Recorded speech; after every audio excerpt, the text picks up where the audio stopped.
싸들상 우리 항상 쌀도 부었을 이것도 부었을 텐데 용불려 이제 할 것이나 하일래.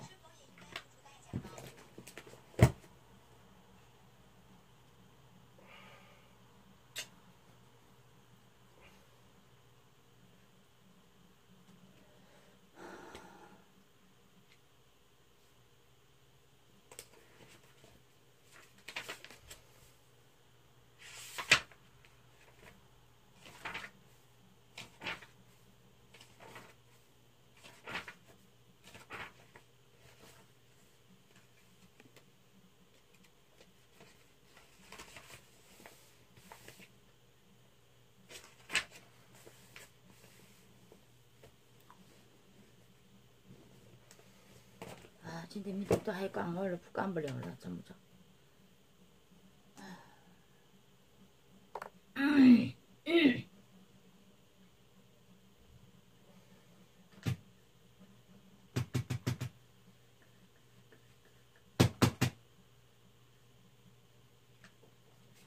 날 추일라니야.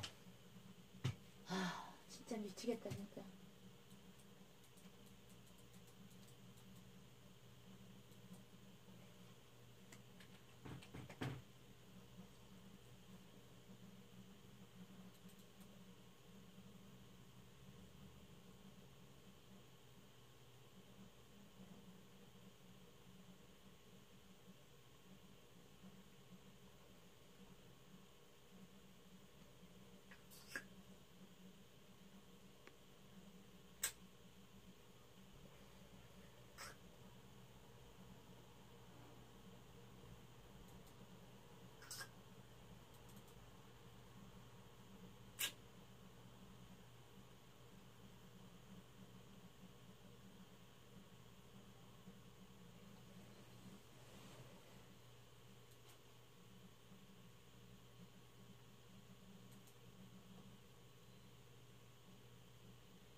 Science is skincare.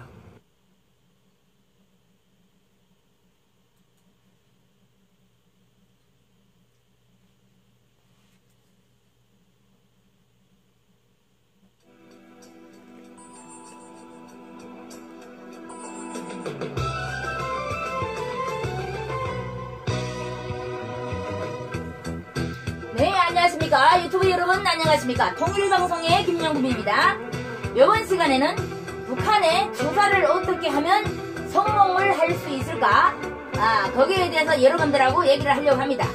그러면 첫 번째 상황은 생산 설비 및 원자 자재 보관, 배수에 관한 사항을 반드시 점검하라.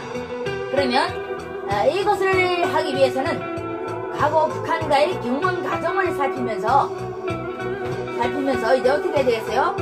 북쪽 사이 관계를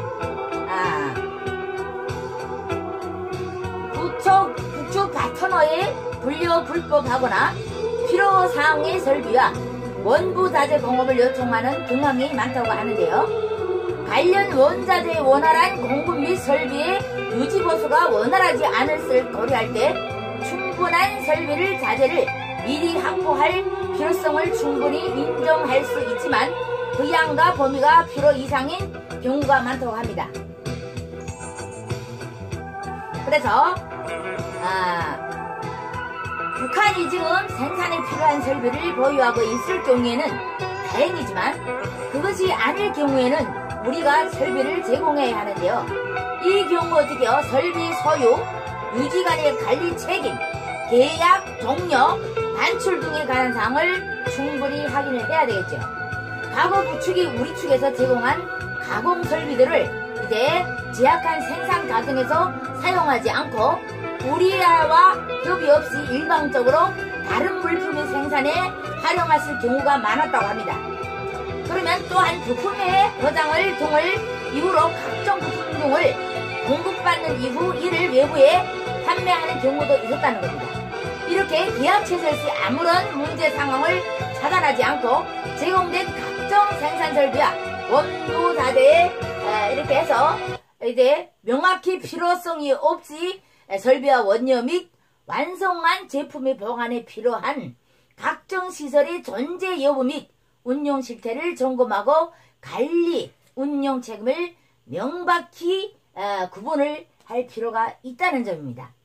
북한 측이 연력한 전력 및 도서 사정으로 인해서 제공된 원부 자재 및 제품 생산이 제대로 관리 반출되지 못해서 변질 또는 폐기가 되는 자재 및 생산물들이 제대로 관리를 안 돼서 그런 사례가 많으며 또 실지 안정적인 운영에도 어려움이 주기 때문에 전력, 용수 등 기반시설에 대한 점검과 확인이 반드시 이루어져야 하며 자기 발전 및 가정개발 등의 조치가 필요할 수도 있다는 점입니다. 그래서 이렇게 지금 원부자재 또는 재고 및 부산물 발생 시 처분, 분할 및 이익 배분에서 대해서도 사전에도 논의하고 합의한 사항을 이제 계약에 포함시켜서 북측이 자의적 권한 행사를 일정 부분 제약할 수 있다는 겁니다. 그래서 제약 종료 후 투입된 설비와 처리 방안에 대해서도 사전에 협의를 하는 것이 아주 필요하고요. 북한 측이 통상 설비에 대해 자신들에게 처분 권한이 있다고 하는데요. 경량이 강하다는 점을 염두에 두고 삼가 삼각을 고려해서 적절한 방향을 모색하는 것이 좋다. 이렇게 얘기를 하고 있고요. 설비 반출의 경우 북한 당국이 허가 그리고 운용 비용 등 고려할 사항이 많음으로써 관련 사항을 사전에 충분히 확인을 해야 된다는 겁니다. 이렇게 두 번째를 본다면요. 토지 및 건물에 대한 권리 보장이 어렵다는 점을 잊지 말라고 마시라고 하는데요. 등기 시스템이 존재하지 않기 때문에 내가 투자한 금액이 그에 상승하는 권리를 보장받기는 아주 어렵다는 점을 확실히 해야 됩니다. 그리고 북한의 경우 1993년도 제정된 토지 임대법 내용에 있지만 투자자에 대한 권리 보장에는 한계가 많다는 겁니다. 그러므로 해서 어떻게 해요? 투자자가 계획대로 토지 개발을 하지 않을 경우 외의 규정 없이 이용권이 박탈되며 계획이 명시된 투자 몫을 전액 투자한다는 강제 조항에 포함되어 있다는 겁니다. 그러면 또한 저당권 관련 규정이 없이 건축물과 기타 포착물 처분에 관한 사항이 어떻게 해요? 모호되고 있고 또 이보다 더욱 큰 문제는 북한에는 공장을 비롯한 사업장 부지의 경제성을 표지할 지적도가 없다는 점입니다. 그래서 땅의 위치와 종류, 소유 관계 등을 표시한 지적도도 없다는 것은 특정한 토지 및 건물에 대한 권리를 주장할 근거가 불명하다는 겁니다. 불분명하다. 그렇기 때문에 이번에 개성공단 건설 과정에서 이와 같은 문제가 제기돼서 개성공단 지역에 대해서는 2007년 대한지적공사 측량 사업을 실시하고 이를 토대로 개성에 우리나라 등기부에 해당하는 등록부를 창설한 바 있으며 그리고 또 이를 토대로 기업들이 토지 이용권을 보장할 수 있었다는 겁니다. 이처럼 개성공단 입주 기업들이 해당 부지에 대한 50년 이용권을 보장하여 입주했는데요. 주의할 점은 토지 이용권의 대가가 토지 사용료 별개라는 점입니다. 그래서 토지 사용료는 개발 사업자가 토지 임대 계획을 체결한 날로부터 10년부터 이제 부과되는 일종의 토지세라고 말할 수 있고요. 이용권을 3자에게 판매되어 및 담어 설정 등이 모두 저당권의 경우 설정 순위 등 기본적인 사항은 우리 민법과 거의 유사하며 그리고 저당물의 처분 그리고 경우의 관리기관에 경매를 신청하도록 되어 있습니다. 그래서 북한의 경제개발구법을 통해서 개성공단과 유사한 이런 별도의 경제적 개발 설치를 진행 중이고 법에서는 또 투자자의 계산과 이익, 권리 보호에 대한 원칙이 지금 포함되어 있습니다.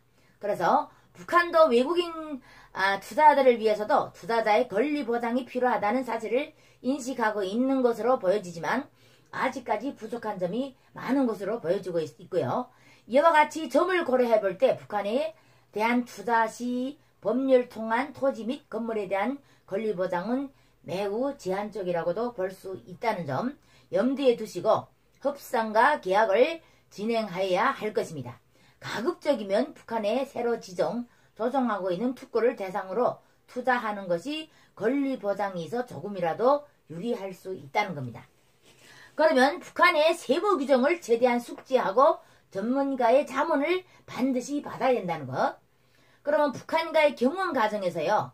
북한 측이 납부해야 되는 세금의 금액 많은 주의를 돌려야겠죠. 북한의 세금과 관련된 이렇게 법률 규정 하기 때문에 분쟁이 발생하기 쉽다는 점입니다. 그래서 과거 개성공단의 경우에도 이제 세금에 대한 사항이 개성공업지구 그리고 세금 규정에서 정하고 있는데요. 8개의 종목을 86개 조문으로 모두 담고 있어서 실제 운용의 과정에 있어서 많은 문제점을 드러낸다고 합니다. 그래서 지난 개성공단의 경험을 토대로 살펴보면 북한 측은 우리 측이 제시한 이전 가격에 대해 강한 불신감이 많고요. 주된 경쟁 부분은 매출, 축소, 무상임대, 무이자, 자금 대여에 관한 사항이었고요. 북한 측은 우리 측이 개성공단에서 발생한 매출과 이익을 의도적으로 축소하거나 심지어 적자로 만들고 생각하며 기업 간 중요 자산을 무상으로 임대해서 임대소득을 회피하거나 자금 대여에 있어서 무이자금을 들어 이사 수입에 대한 세금 추종을 고의로 회피했다고 합니다.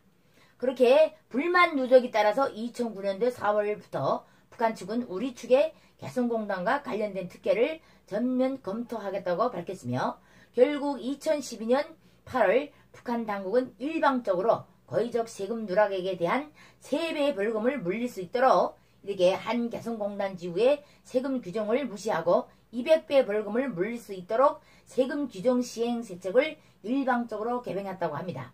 실제 123개 입주업이 가운데 9개에 대해서 16만 달러를 납부하도록 한 바 있고요.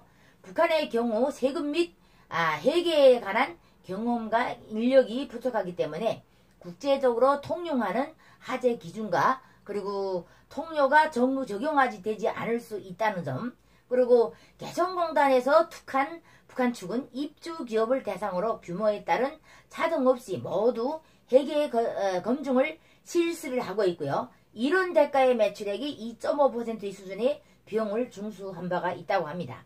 이렇게 북한의 세정 관련 기록은 어떤 면에서 우리보다 더 치밀한 면이 있기도 하고요. 개성공단에 반입되는 모든 물건에 대해서 북한 측 세무직원이 일일이 확인하면서 도장을 찍어가면서 확인한 끝에 우리 측에서부터 세금을 추징한 사례도 있다고 합니다. 이처럼 북한 측에 대한 사업장 개설 및 경험 등에 있어서 세금 문제는 또다시 양측 간의 갈등을 초래할 가능성이 높으므로 초기 단계부터 많은 주의를 기울여야 되겠죠. 그래서 세금과 관련된 규정은 모호한 점이 많다는 점을 잊지 말아야 하고요. 개성공단은 기준으로 살펴보면 당시 북한이 3년간 법인세 면제, 2년간 법인세 50%의 감면을 혜택을 부여했다고 말은 하고 있지만 그러나 그 기준이 되는 신립 승인 시점 신정에 북한 측에 납부해야 할 토지 사용의 비용 인정 여부 등 모호한 점이 많다고 또한 경영권과 관련해서 이 사회 표결 방법이 이사자장 선출 방법 등 세부적인 사항이 제대로 정리되지 않는 등이 문제로 많이 있다고 합니다. 이렇게 관련 규정의 정부는요. 결국 남북한 당국이 협의 및 이에 따라 북한 내부의 절차를 거쳐야 하므로 많은 시간이 소요될 가능성도 높지만, 이에 따라서 이전에 북한과의 사업 추진 시에는 기존 규정에 대한 면밀한 검토와 그리고 규정 중에 대한 확인을 해당 분야 전문 변호사들 등을 진행하는 것이 아주 바람직하다라고 말할 수 있겠습니다.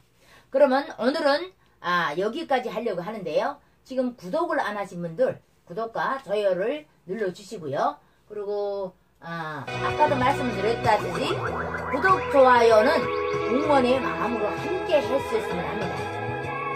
그리고 후회 없는 선택을 한다는 것은 최대한 집중하고 최선을 다하는 것밖에 없다는 것.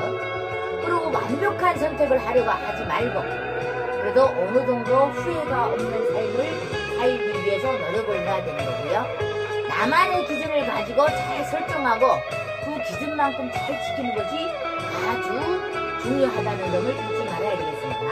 그래서 오늘을 여기서 마치도록 하고요. 다음 시간에 이어서 계속 하도록 하겠습니다. 신청해주신 여러분 대단히 감사하고요. 통일방송의 김영국이었습니다. 감사합니다.